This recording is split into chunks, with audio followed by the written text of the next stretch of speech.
তোমরা আমাকে রক্ত দাও, আমি তোমাদের স্বাধীনতা দেব। এই বিখ্যাত স্লোগানটি ভারতের অন্যতম শ্রদ্ধেয় স্বাধীনতা সংগ্রামী কিংবদন্তি নেতা, প্রতিটি ভারতবাসীর নয়নের মণি নেতাজি সুভাষচন্দ্র বসু বলেছিলেন গোটা ভারতবাসীর উদ্দেশ্যে। 1897 সালের 23শে জানুয়ারি বর্তমান উড়িষ্যার কটক শহরে জন্মগ্রহণ করেন নেতাজি সুভাষচন্দ্র বসু। তার মাতা ছিলেন প্রভাবতী দেবী এবং পিতা জানকীনাথ বসু। তিনি ছিলেন তার বাবা মায়ের 14 জন সন্তানের মধ্যে নবমতম সন্তান।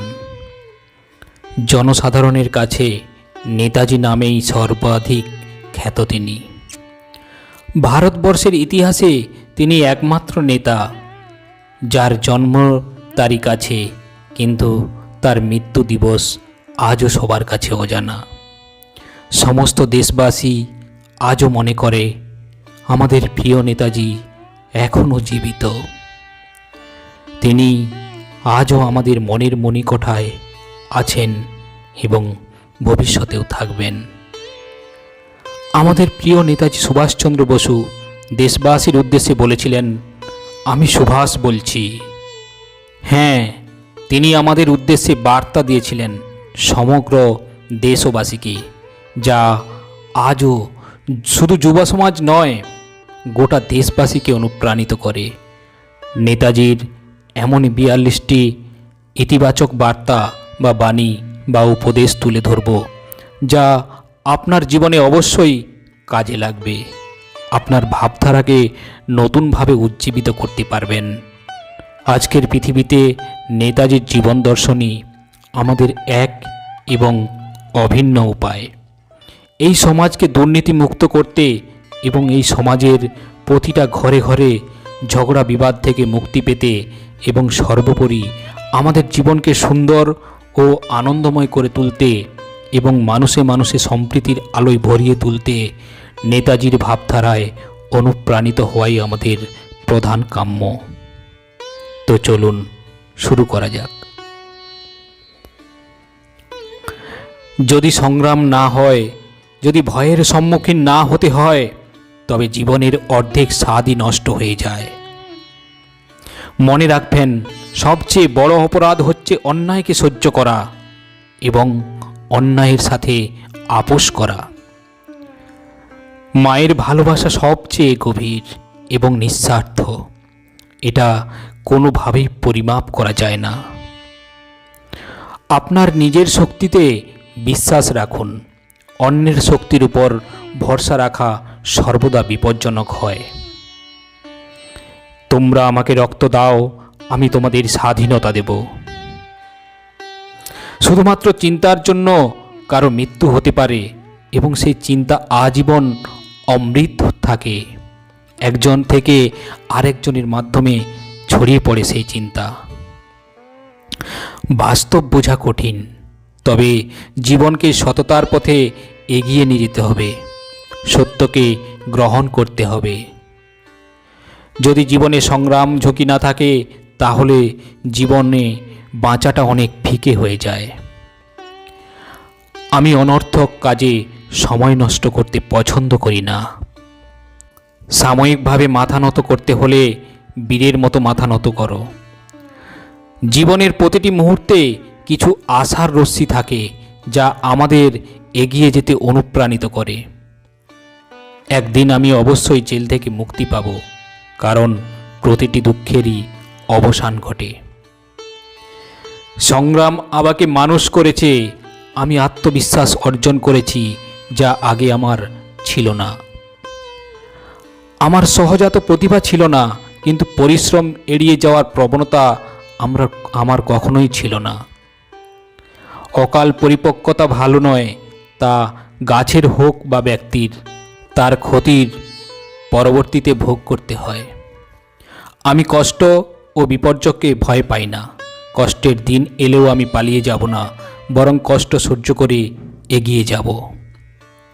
বিশ্বাসের অভাব সকল কষ্ট ও দুঃখের মূল। জীবনের অনিশ্চয়তায় আমি মোটেও ভয় পাই না। আপোস হলো সবচেয়ে বড় অপবিত্র জিনিস। ব্যর্থতা কখনো কখনো সাফল্যের স্তম্ভ হয়। যেখানে মধুর অভাব সেখানে গুড় থেকেই মধু আহরণ করতে হবে। আমাদের অধৈর্য হওয়া উচিত নয়। যে প্রশ্নের উত্তর খুঁজতে অনেকেই সারা জীবন উৎসর্গ করেছে, তার উত্তর দু একদিনের মধ্যে পাবো এমনটা আশা করা উচিত নয়। অমূল্য জীবনের এত সময় নষ্ট করলাম, এটা ভেবে খুব খারাপ লাগে। অনেক সময় এই ব্যথা সহ্য হয় না। মানুষের জীবন পেয়েও জীবনের মানে বোঝে না যারা। আমি যদি আমার গন্তব্যস্থলে না পৌঁছাই তবে সেই জীবন অর্থহীন। আমাদের শুধুমাত্র কাজ করার অধিকার আছে, কর্ম আমাদের কর্তব্য। তিনি অর্থাৎ প্রভু কর্মফলের মালিক, আমরা নন। শিক্ষার্থীদের চরিত্র গঠনই প্রধান কর্তব্য। কর্মের বন্ধন ছিন্ন করা খুবই কঠিন কাজ। আমি আমার ছোট্ট জীবনের অনেক সময় অযথা নষ্ট করেছি।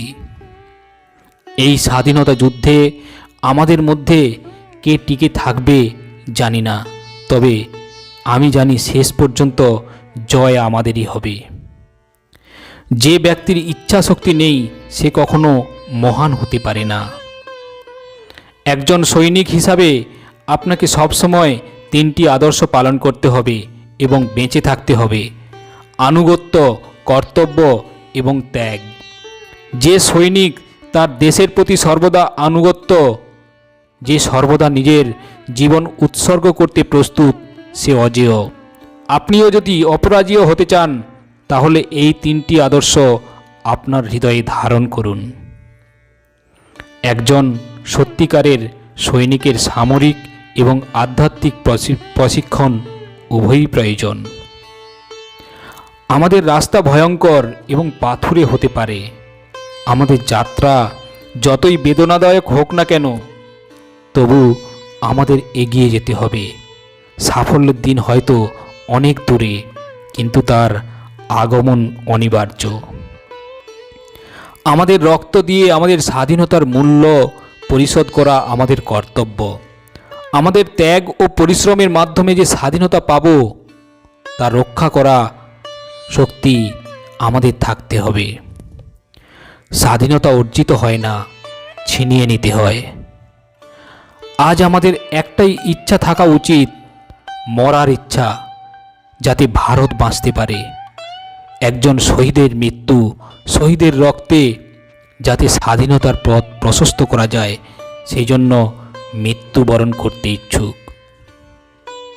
ভালো চিন্তার দ্বারা দুর্বলতা দূর হয়, আর আমাদের সর্বদা উচ্চ চিন্তা দিয়ে আমাদের আত্মাকে অনুপ্রাণিত করা উচিত। তুমি যা করো না কেন তা তোমার কর্মফল, এতে কোনো প্রকার বিভাজন নেই। এর ফলও আপনাকেই ভোগ করতে হবে। শুধুমাত্র সম্পূর্ণ জাতীয়তাবাদ, সম্পূর্ণ ন্যায় বিচার ও ন্যায্যতার ভিত্তিতে ভারতীয় সেনাবাহিনী গড়ে তোলা যেতে পারে। স্বাধীনতার মূল্য দিতে পারে একমাত্র রক্ত। নিঃসন্দেহে শৈশব ও যৌবনে পবিত্রতা এবং সংযম অপরিহার্য। ইতিহাসে কখনোই সুবিবেচনার মাধ্যমে কোনো বাস্তব পরিবর্তন সাধিত হয়নি। ভোরের আগে অন্ধকার সময় আসতে হবে। সাহসী হন এবং লড়াই চালিয়ে যান, কারণ স্বাধীনতা সন্নিকটে। আমাদের দেশ ভারতে জাতীয়তাবাদ এমন একটি শক্তির সংমিশ্রণ ঘটিয়েছে যা মানুষের মধ্যে বহু শতাব্দী ধরে সুপ্ত ছিল।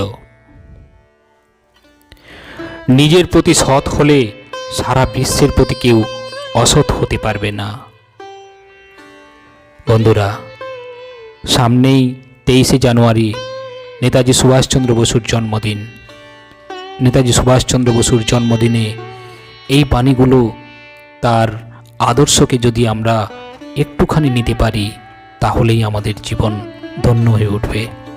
তো বন্ধুরা, আজ এই পর্যন্ত। আবারও আসবো পরের ভিডিও নিয়ে। ততক্ষণ ভালো থাকবেন, সুস্থ থাকবেন। নমস্কার।